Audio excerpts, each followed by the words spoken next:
You're listening to They're gonna call it a hard foul. They're gonna call it a hard foul. offering in-depth analysis on all things Boston Celtics with your hosts, Jim and Mike Quigley. All right, Mike, we're on playoff eve on here on Hard Foul. We know who the Celtics are playing.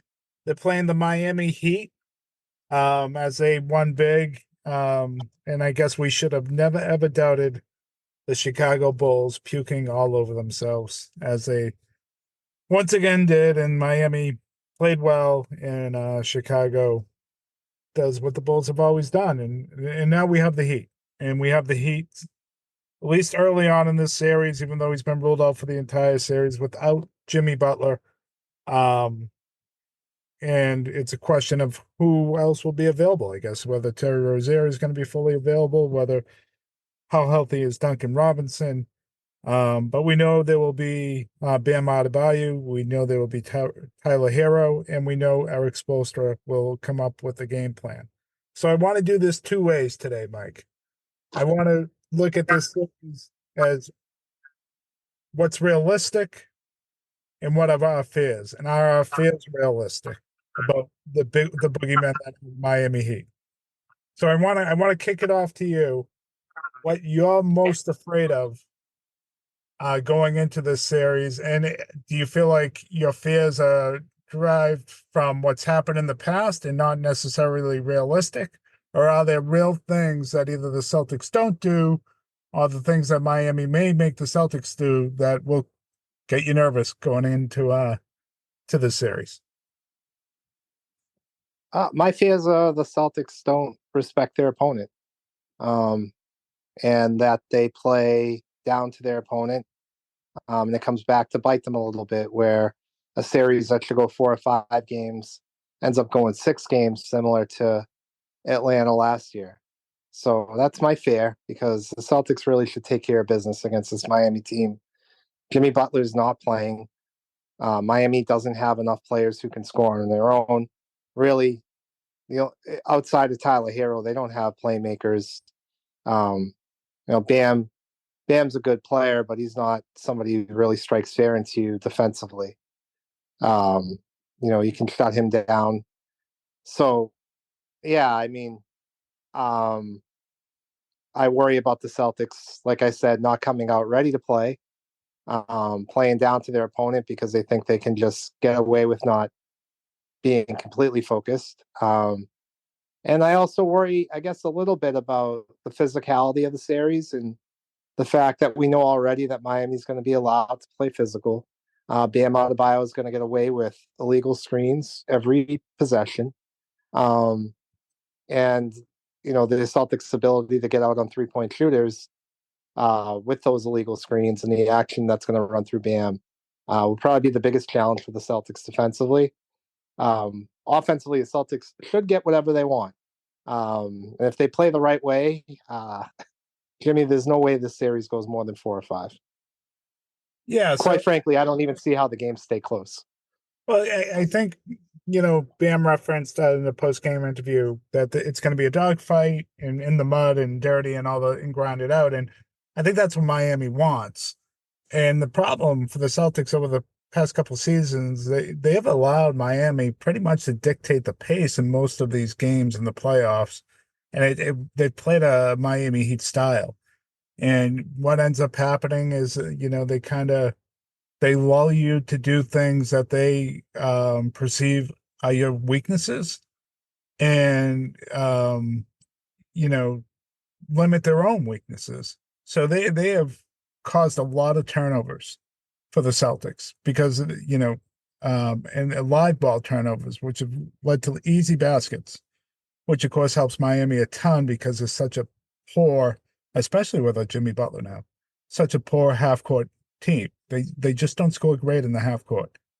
And, so what does Miami do? You look at what they did against Philly in that first game where they had control of the game throughout and then lost it at the end in the fourth quarter in the first playing game. They went into this kind of diamond looking zone. It was a 1-2-2, really condensed, gave opportunities to role players to shoot and make shots. And unfortunately for them, Nick Batum started making shots. But it allowed them to, kind of condense around Embiid, and also with that guy at the top, give enough attention to Maxey so he never went free. Against the Bulls, they went more man to man, but they just gave up the corner three to the non-shooters. They wouldn't guard certain guys, and every single time the Bulls fell into it, and even though they were open shots, there were shots from guys that typically you really don't want taking threes. And what they've done against the Celtics in the past, they've tried some zone, or they've overloaded sides on Jaylen Brown or Jason Tatum, hoping that they would slow things down, maybe try to do too much, and get out of the style that the Celtics want to play. And they've done that successfully and have caused a ton of live ball turnovers. I think Tatum at times have forced things or slowed things down. And that's what they're going to want to happen here again. They're going to want to see the Celtics slow down and, get out of their rhythm, get out of their pace, and play the style that Miami wants to play. The Celtics need to play with pace. You nailed it, Mike. They can find mismatches all over the court, but they don't need to do it deliberately. Tatum doesn't have to hold the ball, especially when you have guys like Pritchard and White and Hauser and Holiday all available to you all the time. And Horford, they're only going to play 8 guys, the Celtics, and all of them can shoot. So move the ball, find the open man, find Porzingis and mismatches. If they go zone, you should be able to murder it because you got shooters everywhere. This isn't the Sixers or the Bulls where you can gamble off certain guys and hope for the best. The Celtics just have too much skill and too much talent in that regard. And what Miami will try to do offensively is they're going to try to get Bam on the post, spread you out, do hard cuts off of him, play some 1-2 action with Tyler Hero and do some, pick and rolls to get them going. You just need to be physical, and guard your yard. Don't double out of Bayou. Be real physical with Hero. Don't get killed on the backdoor cuts. Don't leave corner shooters, and you'll be fine. Even if Bam goes off for 25 plus points, you will be fine. Well, I expect to see a lot of Holiday on Bam in this series. We saw some of it in the regular season. I think Porzingis struggles a little bit with the way Bam can move with the ball. Yep. So depending on who Miami starts, I do think there's an opportunity to put Holiday on him, and you'll still be okay. Because I don't think Bam's a great post-up player, but he is good at the high post and taking people off the dribble. Yeah, Jim, it's I don't think there's a ton to break down. The Celtics have to stay mentally tough and stay to the game plan. They can't get caught up in yelling at the refs when things aren't going their way and calls aren't going their way. They have to spread Miami out and run their offense. They have to play with pace. They have to be smart on shooters coming off of the screens that Bam sets.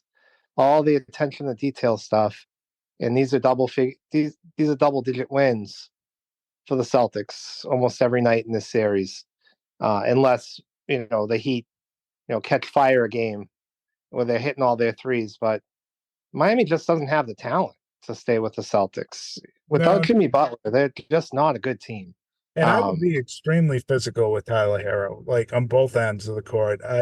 You bump him off his drive, he cannot drive straight line to the hoop. He's just not strong enough. He's not built like other NBA players.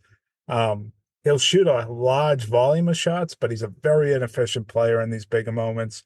And as we saw a couple of years ago, there's not a guy on the Celtics offensively that can't attack him with a great deal of success. I mean, if things are really bogged down, just find Tyler Hero and go after him. You did it successfully 2 years ago before he got hurt. I mean, Christ, they were attacking him with Peyton Pritchard, Mike, if you remember 2 years ago. Hero's a tough player to play physical against on defense. I don't think because he's not like, he's so skinny and scrawny that it's hard to get up in him because he's small. I guess like he can wiggle his way out of things. Celtics have traditionally struggled against him on the defensive end. He seems to to get his hoops against Boston. I think it's a good matchup for Derek White, but I think you're going to see some Jaylen Brown on Tyler Hero to try to put some size there. You talk about that physical play. I think Jaylen Brown's more of a physical defender than Derek White is. So I would probably, if we're trying to get Hero off his rhythm, and maybe you start the game with Brown on him right away I, to set the tone. Because I have a feeling Derek White will struggle against Hero. See, what I think I would do right from the get-go in this series, I know you talked about Holiday and Bam, and like I wouldn't overthink that too much. If Bam goes off, you shouldn't lose. He's not a three-point threat. I know he shoots a couple of them, but if you just play him honest and he beats you with some post-ups and, you know, the things that he does, you should be okay. It's the other guys that can't get going, and you can't get Hero going from three. I think I'd put Holiday right on Hero to start the series, and kind of in his old formidable role that he used to play with Milwaukee and before that with New Orleans, where he's just been told to go shut someone down. Yeah, but before Hero broke his hand last year, he was going off against Holiday. That's why I think I would. I just think Jaylen Brown's been their best on-ball defender all season. I think he's been their best defensive player. I think every best player in the playoffs, I kind of want to see Brown in those matchups. I think Holiday's a great defender too, so I'm sure it'll be a mix of things. But if I just think that Brown has the ability to play a physical style of defense that we don't see anybody on the Celtics playing this year. Now, I think we see Holiday playing a physical style of defense like on the post and off the ball. But I think on the ball, upping guys, I don't think anybody's touched what Brown's brought this year. And obviously the playoffs will be another level of intensity, and we'll see a different and better Holiday. So that'll be good. But I just have a lot of faith in what I've seen from Brown this year and what I saw against him and James Harden last year. Like, the only guy I've really seen Brown struggle against isn't playing. Klay Thompson and Jimmy Butler. Other than that, like, he's just got, I think he's got a history of shutting guys down, going back to Pascal Siakam and the bubble. I have a feeling that when the Celtics win the championship this year, we're going to be talking a lot about the man-to-man defense that Brown played in every series on the best player on most teams. Yeah, I hope you're right, and I could see it. I could see it, and yeah, I could definitely see it. But I think it gets back to, I think we're right just in terms of the series. Maybe it's Brown on Hero or whatever. I honestly, I'm not going to lose any sleep over Tyler Hero anyway, especially now where he has to be the man. But that's the thing. Like, there's not much to talk about because I feel like a guy that the Celtics would probably struggle against, because they always used to, is Terry Rozier, but I don't even know if he's playing.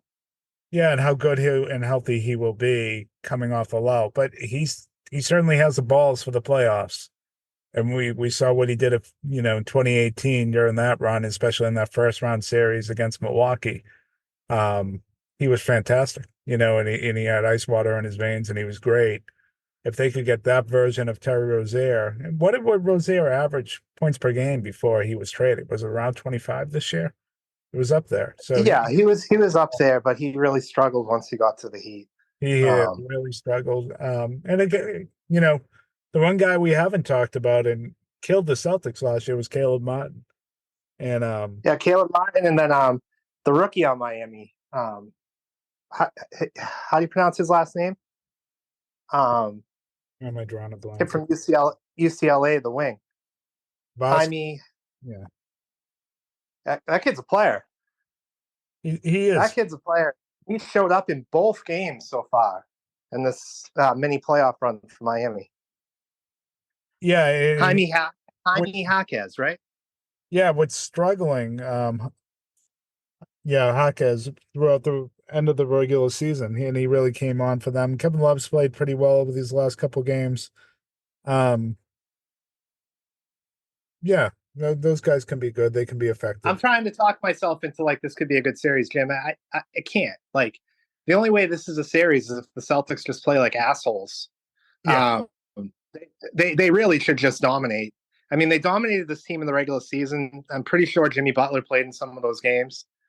Um, it's just not the same Miami team. Like, um, Josh Richardson is a guy I thought was going to have a big role this year. I don't even think he's played in the 2 playing games. I don't know if he's hurt too, but um, I just don't. They don't have playmakers. They don't have playmakers at all. No, they, especially in the half court, they don't have much. They really don't. And that's you On know, both they ends. don't have playmakers. They don't have really guys that can create for themselves. Um, Maybe there is a game in there. Maybe I wouldn't even be surprised if it's one of the Boston games where they muck it up enough where they get the upset win. But I'm trying to talk and think about how this becomes a series, and I'm with you. I don't think this goes beyond 5. Um, I'd be absolutely Yeah, and you would. if it does. Yeah, you would think that Missoula has been having these guys watch a lot of film of how to attack zone defenses. At least I would hope, because it's going to be an entire series of fucking made up zone defenses. Like, it's not going to be a lot of man to man because they can't man the Celtics team up, and they can't play the same zone they played against Philadelphia, because that zone was just like 3 guys focusing on Joel Embiid and hoping everybody else can't play. Yeah, Um, yeah, they'll have to play a different kind of zone, whether it's a matchup zone or. That's what the Celtics are going to see, a lot of junk. I think you'll see more of just over coverage on Tatum and Brown, especially when Tatum's in the game and hoping that they make mistakes rather than seeing zones. So whether they're soft doubles or hard doubles, but a lot of just over, kind of coverage on them and different looks for them to see, based on how they've done this a little bit in the past. I think if you go zone against Porzingis and Tatum, maybe you get lucky and the Celtics make some mistakes, but I think you're asking for a lot of trouble going in zone against those guys. I, I will say Another nugget in this series, Jim, like either White or Holiday, one of them aren't going to get the minutes they used to, because going double big against Miami is probably a really good idea, because they just don't have any size, and you can probably destroy them inside in this series quite a bit. So I have a feeling we're going to see a bit of Al and Porzingis out there together at some point in this series as well. yeah, I still think even if you do that, there'll be plenty of minutes for White and Holiday. Sure. Even if it's a little bit less, there's going to be plenty of minutes for those guys. It's, they're not going to play more than 8, and I don't see Tatum and Hauser getting more than 10 to 15 minutes. I mean, not Tatum and Hauser, Pritchard and Hauser getting more than the 10 to 15. Tatum's going to play 40. Yeah. The thing with the Heat is they have had the second best defense in the NBA since the All-Star break. Second lowest points giving up per 100 possessions since the All-Star break. They cause a ton of turnovers, and force you into a lot of bad mistakes, which has been an Achilles heel for the Celtics. So in that regard, it'll be a good test. And if you are not careful with the ball, and you are not playing forceful, you're not playing with pace, you can get lulled into mistakes versus these guys. You can get lulled into playing the, in the mud dogfight style of basketball that Bam Adebayo spoke about. So it's going to be interesting when you have a possession or two that goes that way for the Celtics, where they have a couple live ball turnovers. How are they going to react? Because that's what I'm watching for. Because in the past against Miami, it's kind of spun out of control, right? All of a sudden, they're taking quick shots, or they're grinding out the shot clock, and they're not playing Celtics basketball anymore. Just because Miami had a couple of tough defensive possessions, and then you've had the coach kind of watching on the sideline as this has happened. So how do they react? And I think that regardless of how this series ends, that will be a decent barometer for the rest of the playoffs for us. When things get We going, don't want to. what Yeah. happens? And this is a good team because things will get tough against Miami. Whether you win the series 4-0, 4-1, 4-2, you will have moments where it's going to be tough in this series, and they will make it tough for you. So how are you going to react? That's what I'm looking So for. hopefully we want. What's that? So that's what I'm looking for here. Yeah. Well, we definitely want to see improvement from that from last year. So, Jim, I got 5 questions for you to wrap up the regular season for the Celtics. My first question is: this was a historic season for the Celtics, really historic in for NBA seasons with their offense and their the amount of points they were beating teams by, and second place team in the conference being 14 games back. So, where does this regular season measure up to other regular seasons in Celtics history? Meaning, like, is there a team that these guys kind of remind you of for this playoff run? Yeah, I don't know. I hate to be that way, Mike, but I got to kind of see the complete picture because Celtics teams aren't measured through the regular season. So if they have a ton of success in this postseason, you can start talking about how they relate to the great regular season teams of '08 or '84 or '86, throughout my lifetime. But if they come up short, there's certainly some examples you could point to in Celtics history. So I guess I was thinking. I have a hard time falling back on anything until I see I, how this thing ends. yeah, I guess a team I was thinking of more recently. Obviously, the Celtics had more regular season success in terms of wins this year, but the bubble Celtics had 4 guys who averaged over 20 points a game, and they looked like a team primed to win the finals. But of course, Kemba Walker and Gordon Hayward weren't healthy. Yeah. And that was a huge reason why they were slowed down in the playoffs. And then, as we saw, they just weren't ready when they played Miami. But I think this team kind of reminds me a bit of that team where they're really hard to defend. This team's a little bit deeper, obviously, and I think better equipped to win the NBA Finals. But that was like a recent comp of mine. Like that Celtics starting 5 was a bit of a matchup nightmare as well. But of course, they just weren't healthy. My next question for you, Jim, again, just measuring this regular season. Jason Tatum, obviously, he's a first-team All-NBA player. He's going to be in the MVP conversation, so we can keep him out because we kind of already know. Jaylen Brown, do you think he makes any All-Defensive teams? And do you think he makes any of the 3 levels of All-NBA teams? I haven't given a lot of thought, particularly around the league, but it has crossed my mind that, with the amazing season the Celtics had, that they're going to have very limited amount of individual awards. Missoula won't win Coach of the Year. No. You could absolutely make an argument that he should. I don't think you have a Defensive Player of the Year from the Celtics, and no one in MVP consideration. I'm not sure Tatum will be in first team based on the MVP discussion that you're seeing going on out there. So maybe he's second team. But beyond that, Derek White and Brown both have an argument to be all defensive player. They don't have anyone that's in consideration for the 6th man. So it's just usually when a team is this far out in front, you have guys being considered for MVP, defensive player, and the Celtics don't have any of that. And I don't know if that matters. It certainly won't matter at the end of the day if they win it. But it is interesting that I think they're going to be left off a lot of this. Yeah, I think as I was going through it, if Brown has a chance in my eyes, it's 3rd team this year. And I definitely think his second half of the season, he deserves it. He shot the ball extremely well from 3 since the All-Star break. His defense has been phenomenal. His efficiency has gone up. His turnovers have gone down. I think the only thing he struggles with is free throw shooting. And I brought that up a lot, that could hurt the Celtics here in the playoff run. And I would really be surprised if Derek White and Brown don't end up on an all-defensive team. That would be disappointing in my eyes. But okay, Jim, who's the MVP? And would you give Jalen Brunson any consideration? I don't think he's he's in the top 5. But I don't.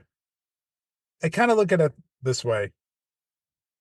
If it's close, my MVP candidates, if I put that MVP player on any team in this league, are they around a 50 game winner on any team in the league? And Jokic is a definite yes. And Luka's close to that. Yeah, Luka's I close. don't think Yeah, he's been that in the past, but I think he's goddamn close this year to that. And I don't know if they won 50. I don't think they did. I think it was around 48. And but it's still close. And I think he'd probably get that on almost any team, not all teams. Jokic, you get that on any team. You put him on the Wizards, they win 50 games. You put him on the Spurs, they win 50 games without Wembanyama. And I think that's kind of across the board. It's kind of the Shaq test for me, right? mhm. And so I said, a few weeks back that I would consider Luka if they played this way, And they and did. they did. But I still think Jokic is the best player in the league on a team that has the better chance to win a championship. Um, you flip those players, you put Dallas, you put Luka on Dallas and Jokic on Denver. Luka on Denver and Jokic on Dallas, and I think Dallas is better than Denver. Well, of So, course. Yeah. for me, it's Jokic, and I it's close, but at the end of the day, he's the most important player in the league. Yeah, it's interesting. I think the way we value MVP though sometimes too is more statistically than just that. So I definitely think it comes down to Jokic or Luka. I think SGA is the clear number 3. Then I think it's Brunson and Tatum as your 4 and your 5. As I think about the MVPs this year, Anthony Edwards probably should deserve some love too. Is it Victor Wembanyama is obviously my choice for Rookie of the Year. He was I know awesome. Chet Holmgren's had a great season, but it's Not a rookie. You spend a well, whole season getting treatment in the NBA, watching film with NBA players, going through all the NBA routines. I don't care if you're hurt. You're not a rookie. You've been in the league. I agree with you. I'm You're just getting going paid by money. the You're not a rookie. I know yeah. it's a stupid rule, I'm, but even okay. that said, Wembanyama has been way better than him. Yeah. I was just telling you who the clear number 2 is by the rules of the league. As Ben Simmons won a Rookie of the Year over Jason Tatum. Yeah. And my 5th question, Jim. So far in this, as we're watching the playoffs start here, what are your thoughts on what you've seen so far? Do you think Philadelphia is a legitimate threat now that you've seen Embiid play, or do you still have questions about their health? And No. Yeah. Absolutely. I'd love to get your thoughts. I thought kudos to New York. They made a ton of big shots. Mitchell Robinson making 2 free throws. Why weren't they following him more often? Well, you have to foul him with the ball under 2 minutes. But maybe they should have done that post 2 minutes. So, but Josh Hart making contested threes. He's not a good 3-point shooter. So kudos to the Knicks. Well, he made 1 contested 3. Yeah, most of them were uncontested. Yeah, I think if you're the Sixers, you live with all that, and you say, okay, they shot better than they should. I know Brunson didn't shoot as well as he typically does, but that had a lot to do with us. Maxey can get to the hoop whenever he wants. Embiid is still very, very dominant, even though he's not himself. And I feel pretty good coming out of game 1, and I think this is going to be a long series, and we got a real shot to win it. That's how I feel. Yeah. If I'm the Sixers, I'm looking at this and like, when is Tobias Harris going to step up and not disappear in the playoffs like he does every year? Yeah. What did he end up with today? 6 or 8 points. So he's on the team. You forget he's on the team. Kelly Oubre and Kyle Lowry are more present than he is. You forget Tobias Harris is even on the team. Yeah. So all those Embiid minutes on the bench is when New York would open up their lead. And Harris is out there doing nothing. He's not attacking. He's not setting anybody up. I don't even know if he's defending people. Like, that guy's so useless. Yeah, he's the reason that team's going nowhere. He's got no guts. None. He really is. He's the reason that team's not going to win. Yeah. He didn't show up against the Celtics last year either in that 7-game series. I don't remember any Tobias Harris moments. You always forget that he's on the team. Every once in a while, Yeah. he'll have a good first quarter, and then that's it. Mm-hmm. Yeah. Well, all right, Jim. Well, game 1 tomorrow. I think this is the one that typically a team would stale, a 1:00 game on a Sunday. Celtics haven't played a meaningful game in forever. So I do kind of expect the Celtics come out sloppy to start this one, but I think talent prevails and it's a double-digit win. So that's what I think happens tomorrow. I hope you're right. All right. We'll talk to everyone soon. Be well, everyone.